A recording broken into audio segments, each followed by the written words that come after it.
लाडक्या बहिणींसाठी खुशखबर, जानेवारीचा हप्ता आणि काही मोजक्या महिलांना संक्रांतीचा बोनस उद्या सकाळीच जमा होणार आहे आणि 2100 देखील आम्ही देणार आहोत जी आश्वासनं दिली ती आश्वासनं पूर्ण करू।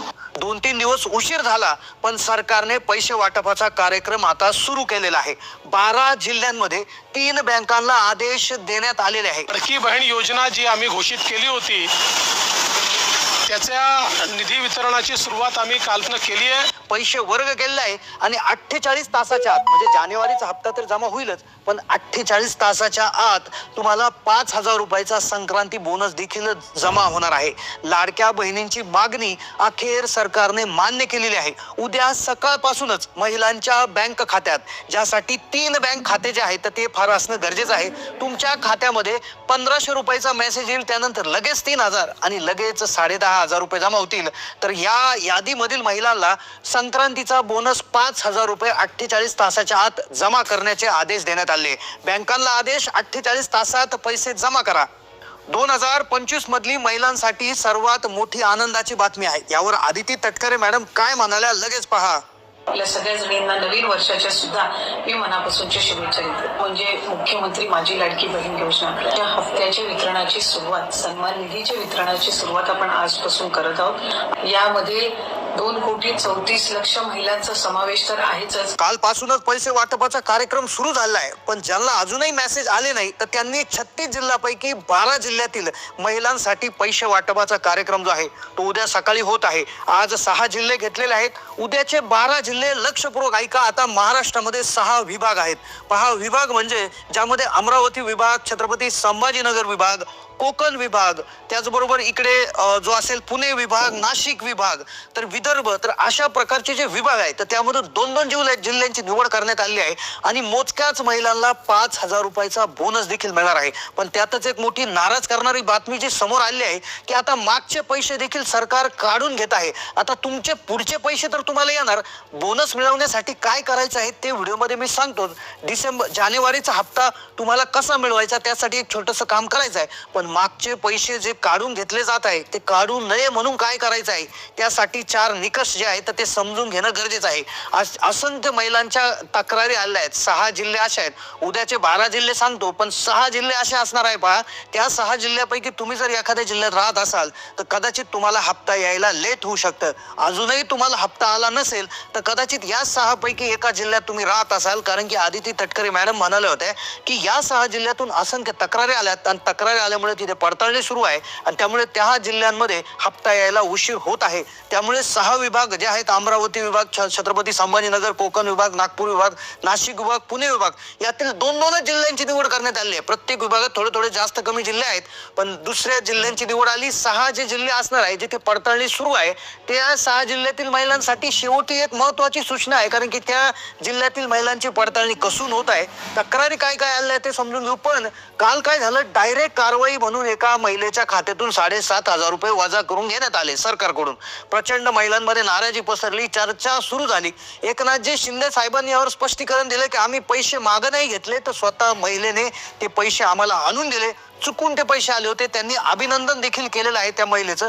काय म्हणाले एकनाथ शिंदे, एकदा बघाच। अभिनंदन करतो की त्यांनी त्यांच्या मुलाच्या खात्यात आलेले पैसे प्रामाणिकपणे परत केले। खरं म्हणजे अशा लाडक्या बहिणींना आम्ही लाडकी बहीण योजना सुरू केल्यामुळे लाडक्या बहिणींच्या आशीर्वादाने हे सरकार आमचं आलेलं आहे। आम्ही आपल्याला सांगतो, पात्र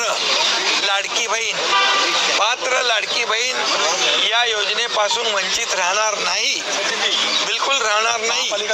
हा पूर्णपणे तो त्या लाडक्या बहिणींना मी शब्द देऊ इच्छितो। इमानदारपणे काम केलेल्या बहिणींना एकनाथजी शिंदे साहेबांनी जबरदस्त शुभेच्छा दिल्या आणि अशाच बहिणींची आशीर्वादामुळे आमचं सरकार आलंय असं देखील त्यांनी अधोरेखित केलं आहे।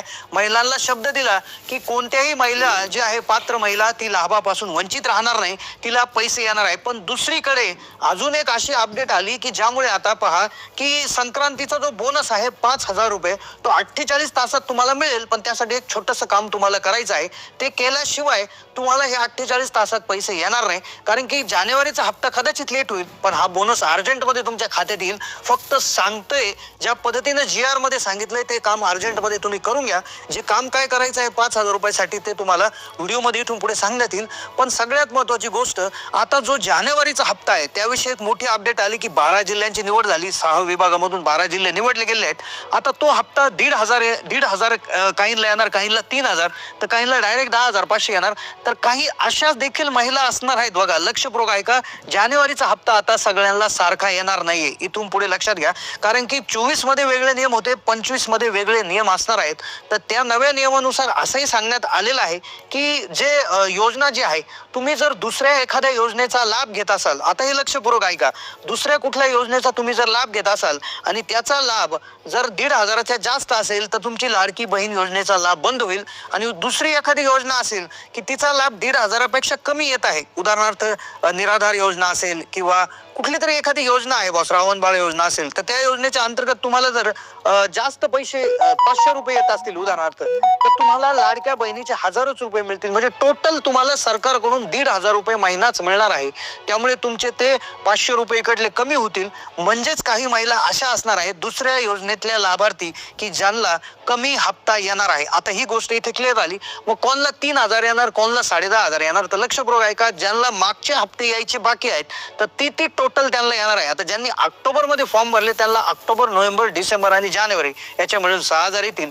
काहींनी सप्टेंबरमध्ये फॉर्म भरला तर त्यांना जुलै ऑगस्टचे पैसे मिळणार नाही. सप्टेंबर, ऑक्टोबर, नोव्हेंबर, डिसेंबर आणि जानेवारी 5 हप्त्याचे 10,500 येतील. आणि ज्यांनी जुलै किंवा ऑगस्टमध्ये फॉर्म भरला तर त्यांना जुलैपासून तर जानेवारीपर्यंतचे 7च्या 7 हप्त्याचे 10,500 रुपये त्या ठिकाणी जमा होणार आहेत. पण आता यात अशाही काही महिला आहेत की ज्या दुसऱ्या योजनेचा लाभ घेत आहेत, तर त्यांना जे मंत्री आहेत महाराष्ट्र राज्याचे ते मंत्री असंही म्हणाले की आता महिलांनी ठरवायचं आहे की आपण कोणत्या योजनेचा लाभ घ्यायचा आणि कोणत्या योजनेचा लाभ सोडून द्यायचा. कारण की अशाही महिला आहेत की 2-2, 3-3 योजनाचा लाभ घेत आहेत. तर आता सरकारकडून त्यांना देखील एक हे सांगितलं जाणार आहे की एकच योजनेचा लाभ घेणं त्यांना त्या ठिकाणी अनिवार्य करण्यात येणार आहे. अशा प्रकारची माहिती ही होती. आता राहिला प्रश्न, कोणत्या 12 जिल्ह्यामध्ये हे पैसे जमा होणार आहेत. त्यांनी 48 तासात 5,000 रुपयाचा जो संक्रांत बोनस आहे तो मिळवण्यासाठी काय करायचं आहे. आता 5,000चा बोनस जर तुम्हाला मिळायचा असेल तर तो आपोआप येणार नाही. त्याला एक काम तुम्हाला करावं लागणार आहे. तर ते काम काय असणार आहे, तर सगळ्यात आधी लक्षात घ्या, ते 5,000 रुपयाचा जो बोनस आहे तर तो कशाचा आहे, तर तो आहे तुमच्या अन्नपूर्णा योजनेचा. मुख्यमंत्री अन्नपूर्णा योजना, जी गॅस सिलेंडरची योजना सरकारने काढली होती, तर त्या योजनेअंतर्गत 3 गॅस सिलेंडरचे पैसे तुम्हाला सरकार मार्फत मिळणार होते. तर 3 सिलेंडरचे जे पैसे होते 1 वर्षाला होते. आता लक्षपूर्वक ऐका, 5,000 रुपयाची टोटल कशी भरते आणि त्यानंतर लगेच काय करायचं ते सांगतो. आणि लगेच कोणत्या 12 जिल्ह्यात उद्या सकाळीच तुम्हाला हप्ता मिळणार आहे, कोणत्या बँकेचं खातं तुम्हाला आवश्यक असणार आहे. आता पहा, तुमचं आता 2024 मध्ये योजना लागू झाली. 2024 मधले 3 सिलेंडरचे पैसे, उदाहरणार्थ आपण 850 रुपये जर रेट धरला एका सिलेंडरचा, तर जवळपास 2500 रुपयापेक्षा जास्त होतात. आणि 25 चालू झालेला आहे तर 25 मधले 3 सिलेंडर म्हणजे 2.5 अधिक 2.5 5 होतात किंवा 5 पेक्षा जास्त होते. तर हे पैसे तुम्हाला मिळणार आहेत. यासाठी एक त्यांनी आवश्यक हे ठेवलेली होती पात्रता की गॅस सिलेंडर महिलेच्या नावे असणं गरजेचं आहे. आता तुमच्या घरात गॅस सिलेंडर महिलेच्या नावे आहे का, कमेंट करा. नसेल तर तुम्ही काय करायचं आहे, आता ऐका, 30 सेकंदात काय करायचं, त्यावेळेस लगेच 48 तासात पैसे मिळवायची एक टेक्निक तुम्हाला सांगणार आहे. बघा, काय करायचं, तुमचं जे गॅस सिलेंडरचं पुस्तक आहे आणि तुमचं आधार कार्ड हे घेऊन तुमच्या गॅस एजंट, जो तुमचा डीलर आहे, HP असेल, इंडियन ऑइल असेल, भारत पेट्रोलियम असेल, तर तिथे जायचं आहे. आणि तिथे जाऊन ते गॅस कनेक्शन जे आहे पुरुषाच्या नावावरचं लाडकी बहीण योजनेच्या लाभार्थी महिलेच्या नावे हस्तांतरण करून घ्यायचं आहे. लक्षपूर्वक ऐका, पुरुषाच्या नावावरले सिलेंडर लाडकी बहीण योजनेच्या महिलेच्या नावावर हस्तांतरण करून घ्यायचं आहे. आणि हे केल्यानंतर तातडीनं काय करायचं आहे, गॅस बुक करायचा आहे. गॅस बुक करायचा आहे. आता हे जे नाव हस्तांतरण करायला कमीत कमी 2 दिवस, 3 दिवस, 4 दिवसाचा अवधी लागेल. त्याला तुम्ही रिक्वेस्ट करा, काय साधारणपणे त्यांचे चार्जेस असतील कंपनीच्या नियमाप्रमाणे ते देऊन टाका. रिक्वेस्ट करा, त्यांना GR दाखवा. हे काम तुम्ही अर्जंट करून घ्या. कारण काय, हप्ता कदाचित उद्या नाही आला तर परवा येईल, परवा नाही आला तर त्याच्या पुढच्या एका दिवशी येईल. पण हे पैसे तुम्हाला अर्जंट मिळणार आहे. कारण की यासाठी 514 कोटी मंजूर करण्यात आले आहे. फक्त पण त्यासाठी तुम्हाला काय करायचं आहे की लगेच काय करा तुम्ही की हे हस्तांतरण करून घ्या आणि गॅस बुक करा. कशा मोबाईलद्वारे करा किंवा ॲपद्वारे जो आहे तो गॅस बुक करा. मग हा गॅस तुम्ही बुक करायचा, गॅस घरी घेऊन यायचा, त्यांना पैसे देऊन टाकायचे. आता काय होणार, महिलेच्या नावावरचा गॅस आहे, लाडकी बहीण योजनेची ती लाभार्थी महिला आहे, तर तिचं नाव आपोआप डीलर कडून कंपनीला आणि कंपनीकडून जे अन्न पुरवठा विभाग आहे महाराष्ट्राचा त्याला जाईल आणि त्यानंतर 48 तासामध्ये तुमच्या खात्यामध्ये पैसे येतात. असं भरपूर वेळा महिलांना झालं आहे. तर तुम्ही देखील कमेंट करा की तुम्हाला आतापर्यंत गॅसचे किती पैसे, कारण की हे पैसे तुम्हाला ठीक आहे आता एका सिलेंडरचे मिळतील, मागचे राहिले असतील तर मागचे मिळतील, पण एक टोटल 5,000 रुपये तुम्हाला त्या ठिकाणी मिळू शकतात. तर त्यामुळे नक्कीच हा एक प्रकारचा बोनस तुमच्यासाठी असणार आहे. तर आता लक्षात घ्या की जो 7वा हप्ता आहे तर त्या 7व्या हप्त्यामध्ये आता सगळ्यांना सारखा मिळणार नाही. दुसऱ्या योजनेचा लाभ घेत असाल तर तो थोडासा कमी मिळू शकतो. आता उद्याचे 12 जिल्हे आहेत तर जे 6 विभाग आहेत बघा, अमरावती विभाग, छत्रपती संभाजीनगर विभाग, कोकण विभाग, नागपूर विभाग, नाशिक विभाग आणि पुणे विभाग, या 6 विभागातून 2-2 जिल्ह्यांची निवड केली आहेत. आता अमरावती विभागामध्ये जर आपण बघितलं तर अकोला, अमरावती, बुलढाणा, यवतमाळ, वाशिम 5 जिल्हे आहेत. तर यापैकी यवतमाळ आणि वाशिम या जिल्ह्यांची निवड त्या ठिकाणी